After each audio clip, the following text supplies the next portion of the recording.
मखसूस नशिस्तों के केसेस में फैसले पर अमल ना हुआ तो संगीन नताइज बरामद होंगे। सुप्रीम कोर्ट ने इलेक्शन कमीशन को तंबीह कर दी। इलेक्शन कमीशन की वजाहत की दरख्वास्त ताखीरी हरबा करार। मखसूस नशिस्तों के केस का फैसला देने वाले 8 अक्सरियती जजेस ने वजाहती बयान जारी कर दिया।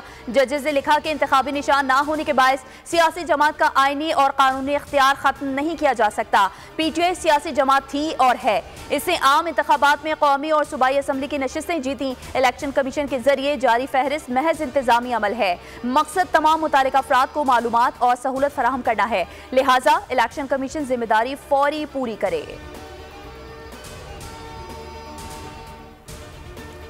और बानी PTI ने तौहीन अदालत की, आर्मी चीफ पर इल्जामात लगाए। अगर ये बयान बानी PTI ने दिया है तो उन्हें नताइज भुगतना होंगे। ज़िमनी इंतखाबात के नताइज से साबित हो गया अवाम कैदी नंबर 804 के साथ नहीं खड़े। कौमी असम्बली इजलास में बिलावल भुट्टो का इजहार ख्याल, कहा अवाम के वोट की ताकत से जीत कर यहाँ पहुंचे हैं। ये वो उम्मीदवार हैं जो आपको हर पोलिंग स्टेशन का फॉर्म 45 दिखा सकते हैं।